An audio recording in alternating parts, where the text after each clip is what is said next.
minsan kaya So ayan mga kalingap, andito ulit si Jeremy. Sinundo ko siya at grabe po ang lakas ng ulan mga kalingap po. So ayan, at kamusta na Jeremy? Ilan po? Ayan. Kamusta na sa bahay niyo? Ano po? Di po okay. Hindi okay. Bakit di man ba't nasabi mong hindi okay? Wala na rin pong yung kumbaga sa po, pang budget po sa pagkain. Wala. So, Kaya kanina po, kakarating ko lang din po, nag-extrapolate ang trabaho. Sa teacher ko din po mismo. Magkano man ang kinita mo doon? Pinaglinis niya lang po ako ng buong paligid po ng bahay. Naglinis? 400 po yung binigay sa akin. 300 lang po, pero yung 100 bigay na po niya. Teacher ko po kasi. Wow. So talagang napakasipag mong bata, talagang nagdi-diskarte ka. Napakaulan po. Sa anong ginawa mo? Linis lang sa loob ng bahay o sa labas? Labas po, paikot po. Gamas, ganun. Po, kalaykay po ng mga anbagsak po ng dahon ng ulan. So, yan, may tanong ako. Anong pakiramdam na nailabas mo kay Kuya Vincent yung mga saloobin mo? At ayan, napanood ng mga nagsusuporta sa atin, sa iyo, nagsusuporta na nailabas mo yung saloobin mo. Ano yung pakiramdam mo? Medyo yung nabawasan po yung kinikimkim kong sama ng loob.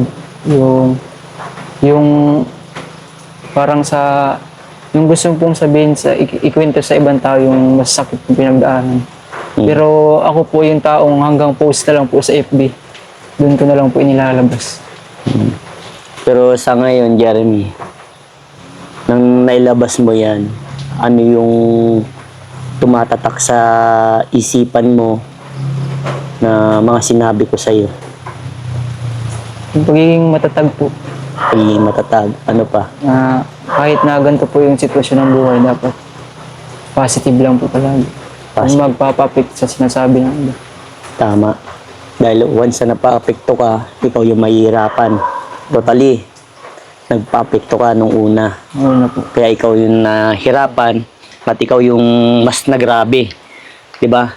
Kaya sabi ko sa iyo, Jeremy, lahat ng pagsubok kaya lampasan. Huwag ka lang susuko sa hamon ng buhay. Kasi kapag nagsuko ka sa hamon ng buhay, ikaw yung talo. Diba? Lahat naman ng tao may problema. Opo. Ginawawalan yan. Hindi po. Everyday kasama ng tao yan, problema. Pero ang problema, pag nagkaroon ka ng problema, kapalit niyan, ginawa. Kasi doon pinapakita ng isang tao, once na nalampasan yung problema na yun, doon nagiging strong. Gaya na sabi ko ba sa iyo? Kaya sa iyo, yung mga nangyari sa iyo, sana, lesson learned yun sa iyo, at maraming pagsubok talagang dumating sa iyo. Isa na doon yung ganito, na wala na sa iyong tumutulong. Diba? Sariling kayod na. Sariling kayod. Diba? Napakahirap. Pwede mo bang may kwento sa akin kung paano ka lumaban sa hamon ng buhay nung time na hindi ka na nagpa-vlog sa akin? Pwede bang isabi sa amin para malaman nila lalo? Yung mga pinagdaanan mo that time na hindi ka na nagpa-vlog sa akin? Yung mga panahon pong yun, yung pag-alis ko nga po sa inyo, nung simula na pong naubos yung allowance ko, yung tinatawag pong pagkagipit, doon na po ako ng problema. Bawat pagising, siyempre iisipin po yung panggastos mo. At nag-aaral po, siyempre yung pamasahin po, yung pambaon, pangkain mo sa eskwelahan. Naisip ko na rin po pumasok na rin po sa isip ko yung mangutang, yung kani-kanino, sa teacher, sa classmate, kung kanino man. Sa sobrang hirap po pag walang allowance, panggastos, lalo pag nag-aaral. Kaya naisipan ko pong mag-extra na lang po para sa sarili ko din. Ito yung mga pinagdaanan mo. Bukod pa dun sa manghiram, mangutang, ano pa yung mga pinagdaanan mo pa? Bukod dun, di ba? So sobrang sakit po sa ulo, yung pag-iisip ko ng ganun. para pong sasabog yung ulo mo kakaisip. Kasi siyempre, alam bakit nagigits yung gusto mong sabihin eh. Bakit sobrang sakit sa ulo, parang sasabog na. Kasi estudyante ka nga. Yun ba yung lagi mong sinasabi? Estudyante ka pa eh. Hindi mo alam kung saan ka kukuha ng panggastos. Kumbaga, wala ka pa sa point na yung nagtatrabaho ka. Di ba kasi kung nagtatrabaho ka, pwede ka mangutang kasi meron kang pambayad kasi alam mo may trabaho ka. May income kang darating. Pero kung estudyante, nakikita mo estudyante, nagkakapera ba ang income? Hindi, kasi sa allowance lang nagkakamera ng pera. Di ba? So, mahirap yung ganyan talagang sitwasyon. Yung mga pinagdaanan mo naman sa pang-araw-araw, yung katulad sa mga pagkain, mga ganun, problema, pwede bang may kwento mo sa akin? Para mas malaman namin kasi ang Jeremy kilala ko, talagang sinasabi sa akin lahat eh. Yung tungkol po sa pagkain, mayroon pong mga nagbibigay, lalo na po dun sa tinirahan ko. Hindi po nila ako pinoproblema sa pagkain. Dahil kung ano daw po yun nandyan, yun ang kakainin natin. Yun po yung pinagsasaluhan namin. Pero nakakahilang po talaga yung nakikitara ka. Pero ikaw po yung walang ambag. Yung tawag po ba yung pakain ka lang po nila. Kasi nga nakikitara ka na ikaw pa yung pinapakain niya. Imbis na kakabigay-bigay ka po. Kaya dun po. Bukod naman po dun sa pag-aaral, nung time po na lagi akong tulala sa gilid po ng bintana, classroom. Yun di pa rin maiwan sa'yo, maalis sa sarili mo yung tulala. Di ba lagi kita napapansin na parang kang tulala? Lagi po akong nakatingin sa malayo. Bakit? Ano ba yung iniisip mo at bakit lagi ka nakatingin sa malayo? Ano yung pinoproblema mo? Kasi ang isang tao, once na nakatingin sa malayo, may iniisip yan, may pinoproblema yan. Ano ba yun? Pwede bang may open sa akin para malay natin, ano ni Kuya Vincent, malutas yung problemang ganun. Yung minsang nakausap po ako ng classmate ko, nakatulala po ako sa bintana. Oo. Nilapitan po ako. Tapos sabi niya, Pre, anong problema? Ba't lagi ka nakatulala? Sabi ko, may iniisip lang tao. Tinanong niya po siyempre kung anong iniisip ko. Oo. Ang nasabi ko po, pinagsisisihan ko yung nagpa-enroll ako. Yung nag-aaral ako ngayon, nagsisisi ko ako. Pinagsisihan mo mag-aaral ka ngayon? Yung pagpa-enroll ko po ngayon, kasi nga, nag-aaral nga kung wala namang pangkain, pambaon, pamasahe. Sabi ko, itigil ko na lang kaya to. Sunod na taon na lang po ulit ako mag-enroll. Kahit bumalik na lang po ulit ako sa level na grade na yun. Sabi ko, maghihinto na lang po ako para, kumbaga yung pag-extra na lang po, magpaparegular na lang po, para lang may pangkain. Nasubukan mo pala mag-isip ng ganun, na magtigil. Pero alam mo ba, Jeremy, kung nagtigil ka, alam mo ba sino maapektuhan? Ako po. Ikaw. Tama ka. Pero, hindi po pumapayag yung mga teacher ko. Oo, kasi alam ko may talino ka. Ang inaano ko dun, Jeremy, huwag mo sayangin yung pagkakataon. Hanggat kaya, go ka lang. Di ba? Yung sinasabi ko sa iyo, ang daming pagsubok ang dumarating sa tao. Pero nalalampasan yan. Kasi yung mga araw din po nasa classroom ako, hindi na rin po ako makain ng tanghalian. Ay nakikita ko po yung mga classmates ko, siyempre bumibili po sila sa kantin. Sabi ko, ganito ako dati nung kay Kuya Vincent pa ako. Manok laging ulam ko, yung pagbibili ako sa kantin. Ngayon natutulala na lang ako, nakatingin na lang ako sa kanila. Ako yung walang pambili, sila yung ganito. May sumusuporta sa pag-aaral nila habang ako ito wala. Kaya pag wala po akong pamasahin, hindi na lang po ako pumapasok. So ito, Jeremy, may tanong ako. Anong natutunan mo nung panahon na nabablog kita sa ngayon? Ano yung ikumpara mo? Ano yung nabago sa iyo nung na-vlog kita at yung pagbabago ngayon na hindi kita na-vlog dati? Yung parang ikumpara mo siya, yung na-vlog kita at hindi ka na nagpa-vlog sa akin. Ikumpara mo nga, nung unang na-vlog kita, anong yung mga panahon na yun? Yung unang na-vlog mo po is, parang yung pinakaunang vlog mo po, parang pakiramdam mo po, dito na magbabago yung buhay ko.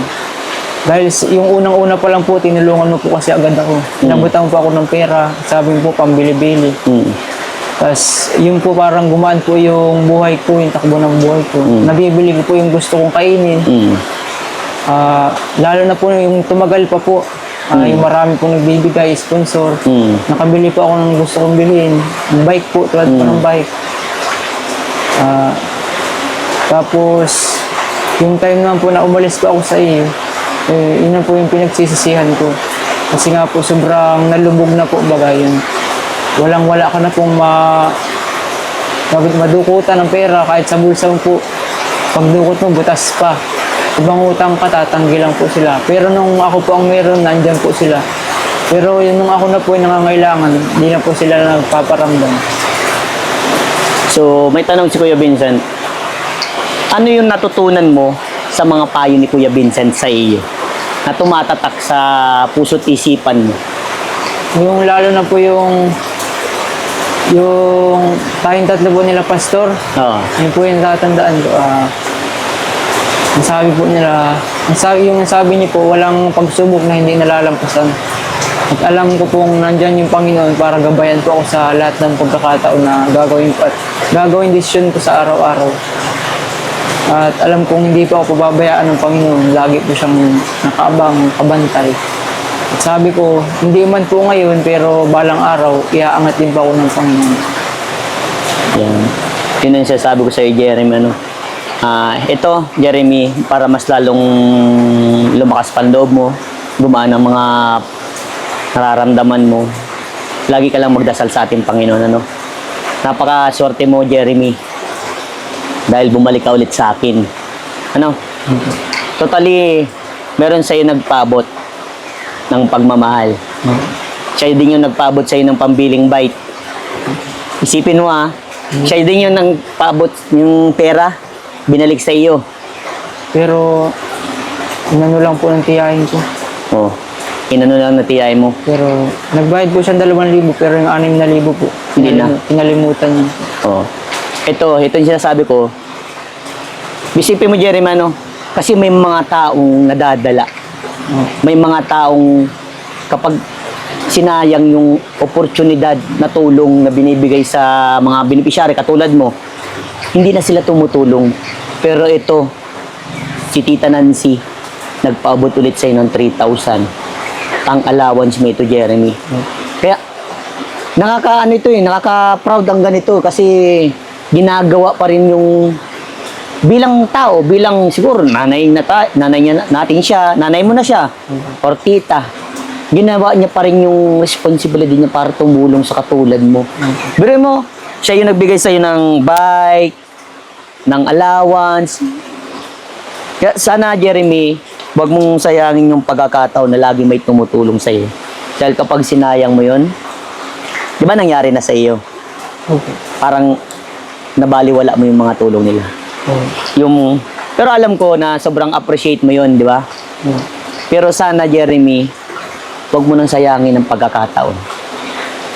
Kasi andito na may tumutulong na sa'yo ulit. Ito, Jeremy, pang-allowance mo ito, ano? Baka dumating na naman sa point, andyan na naman yung mga maghiram sa'yo. Ikaw na mag-ano yun.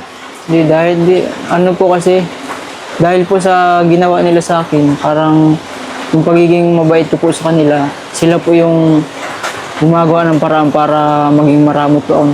Pero yung pagiging madamot, para naman po yun sa sarili ko. Kasi, Yung gusto ko lang po sanang tumulong, pero ginaganto po nila ko. Sinusuklian po nila ng mali yung mabuting ginagawa ko para sa kanila. Kaya nadala na din po ako. naiiyak ka. Sige, kwento mo muna, Jeremy. Bakit? Kasi yung time po na nagmamakaawa yung tiyahan ko. Yung hindi ko na po imimiss yun. Tagalabo po. Sabi po niya, sinakikiupahan lang po siya. Sabi niya, Toy, baka pwede makahiram ng pera kahit magkano. Pinapaalis na kami dito sa inuupahan. Maghanap na daw kami ng bagong malilipatan. Putulan daw kami ng kuryente, taas ng wifi. Yung wifi na ginagamit ko palagi pag nag-online selling. Tapos, siyempre, yung pagkabugso po ng loob ko, naawa po agad ako, sabi ko, pwede na po yung 8,000. Sabi po niya, sige, pwede na. Tapos sabi niya, ipakash in mo na to eh.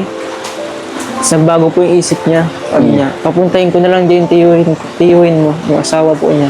Grabe yan. Tapos yung pagpunta po ng tiyuhin ko, inabot ko po agad yung 8,000. Tapos nakabalik na po sa bahay nila. Sabi po ng tiyahin ko, salamat Toy. Huhulog-hulugan ko ito. Tataramin ko malaking utang na loob. Maraming salamat. Di ba? Nagtaka lang kasi ako kasi nasabi mo nag-online selling sila. Tapos bakit yun hindi nila matustusan yung gastusin nila sa pang-araw-araw? Kasi kung nag-online selling ka, ibig sabihin nagbi-business ka. Opo. Tapos tuwing linggo po, nagmi-meet up po sila. Marami po yung mini-meet up nila. Oo, di ba? Marami pong nakatumpok na Ito lang sana maging lesson yun sa no? Na hindi porket meron ka, may pera ka, lagi ka nang bigay ng bigay. Isipin mo din yung sarili mo, ano? Nangyayari talaga yan sa buhay ng isang tao na kapag meron ka, andyan sila. Pero kapag wala ka, para kang initsipwera. parang yung sinasabi po ng iba yun. Pag may pera ka, may pakinabang ka. Oo. Pag wala na. Oo. So ito Jeremy, 3,000 yan na.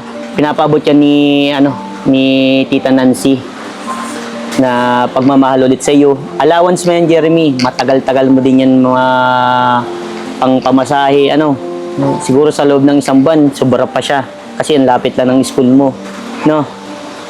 So, yan ay para Hindi sa pa ako inyo. makapaniwala sa ganitong pera. Bakit? Kung tatrabahunin ko po ito, 200 po isang araw. Mm-hmm. Itong 3,000 po, ilang araw po ito sa isang araw ay 200 lang. Sa kinikita ko po kung nag-extra.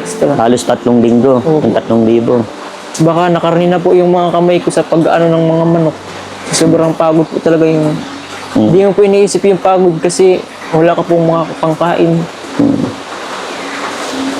Kaya napakalaking tulong po ito. Yan ay galing kay Tita Nancy. Ako ay ginawang tulay lang Jeremy. Siya pa rin yung sponsor mo. Maraming salamat po dito, Tita Nancy, sa pinabot yung tulong. Sobrang napakalaking tulong po sa pag-aaral ko, lalo sa pang-allowance ko sa pang-araw-araw. At pangako po, titipidin ko po ito, hindi po ako magbibili ng hindi kailangan. Bibilin ko lang po yung karapat dapat. Gagamitin ko po sa tama. Tama. Oh, sana lahat ng ginagawa dapat sa tama ha. Jeremy, sana matuto ha. Ano po? Okay? Maraming salamat din po kay Kuya Vincent. Dahil si Kuya Vincent po yung naging tulay para may abot sa akin ang perang ito. Kahit na ganito po yung ulan, ay ganito po yung panahon, may bagyo po. May bagyo po dito sa amin ngayon. Kahit na ganito po yung panahon, sitwasyon po sa amin. Pinilit pa rin po ni Kuya Vincent na sunduin ako at i-vlog po dito. Ngayon pong pagkakataon na ito dahil kahit sobrang lakas na po ng ulan. At masama po yung pakiramdam ni Kuya Vincent. Pinilit niya pa rin pong sunduin ako kahit na malakas yung ulan. At na-vlog niya po ako ngayon. Maraming salamat po Kuya Vincent. Walang anuman. Oh, basta ingatan ng pera ha, Jeremy. Tandaan lagi yung sinabi ni Kuya Vincent ha. Oh, May mga taong kapag meron ka, andyan sila. nalapit. Pero kapag wala ka na, wala din sila. Sana maging aral yun sa'yo. Peace man si Kuya Vincent. Mag-ingat ka palagi. God bless Salamat sa'yo. ulit, Ma'am Nancy. Sige, bye-bye na, Jeremy.